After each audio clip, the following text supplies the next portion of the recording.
Bonjour à tous et à toutes. Bientôt nous arriverons à la fin de ces émissions.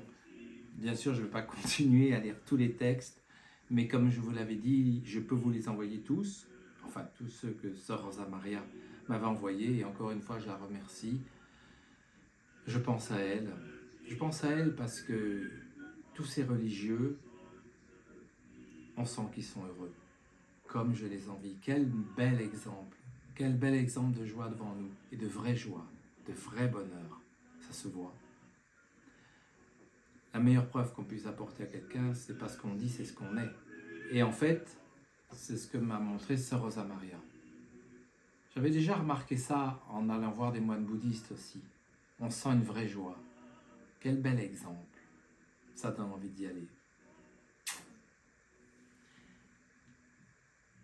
En fait, on passe tous les mêmes épreuves dans la vie. On perd nos parents, on perd des gens qu'on a aimés, on a tous des angoisses, mais on veut tous être heureux.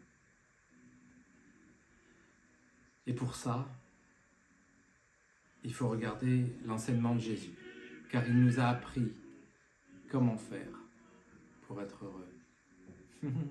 Nous, les musiciens, nous savons certaines choses. Certaines œuvres musicales sont tellement belles, parce qu'elles sont reliées. Ça va très très loin. Mais on peut aussi être extrêmement touché par une nature extraordinaire, un paysage magnifique. Tout ce qui est la beauté est l'œuvre de Dieu. Tout ce qui est l'angoisse, le découragement est l'œuvre du diable. Maintenant, je vais prendre aujourd'hui un texte de Nicolas Vukic qui va parler du plus grand saint, je crois, qui est Saint François d'Assise. Je crois que c'est le plus grand saint qui existait, me semble-t-il, à débattre. Je vous lis donc ce texte. Saint François a fait de sa vie l'imitation parfaite du Christ, pauvre et humble, et a démontré qu'il est possible de vivre la radicalité de l'Évangile et que la sainteté est joie parfaite et bonheur complet. La vie de saint François démontre que la véritable réforme de l'Église n'est pas une question de rencontre, mais de cohérence de vie, de témoignage chrétien et de conversion de l'esprit et du cœur. Qu'on ne peut suivre le Christ sans amour et liberté. Il n'y a pas de liberté sans renoncement à soi. Il n'y a pas d'amour sans détachement de son propre ego. Saint François nous enseigne que la seule façon de grandir dans la foi est d'être humble comme une graine, de mourir à soi-même et de s'abandonner totalement à Dieu. On revient toujours à ça. Saint François nous montre le chemin de la paix, nous enseignant que tout ce qui nous entoure est un grand don de Dieu pour lequel nous devons être reconnaissants. Celui qui a renoncé à tout, après avoir vécu dans la pauvreté absolue, se trouve désormais libre et riche de grâce, en parfaite harmonie avec Dieu, avec les autres et avec lui-même et aussi avec la création. Seigneur, fais de moi un instrument de ta paix. Parfois, je me livre là, je vous donne des choses intimes de moi, mais quand je prie, je demande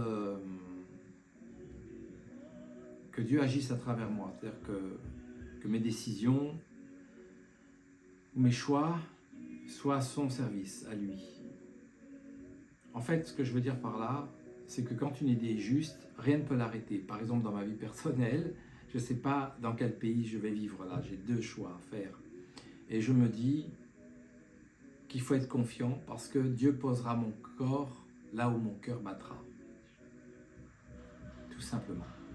Et je crois que c'est ce qui se passe, c'est une loi.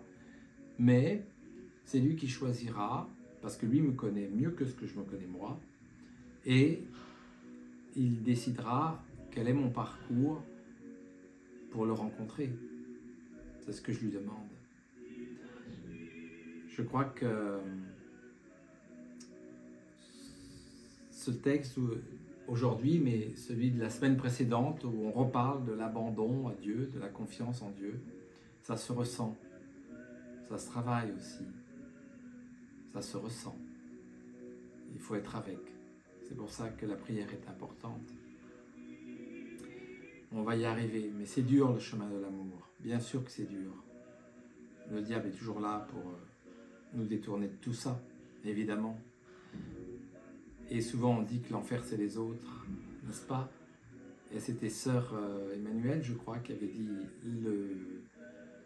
l'enfer c'est moi et le paradis c'est les autres. Je comprends le sens, on comprend le sens. Mais que c'est difficile, mon Dieu, que c'est difficile. Et pourtant, on aspire tous à être heureux, on aspire tous à la joie, on aspire tous au bonheur en fait. Donc essayons de chasser le diable. Voilà, vous pouvez réécouter le texte si vous voulez. Passez une bonne semaine et n'oublions pas, ne pratiquons pas l'amour oublieux.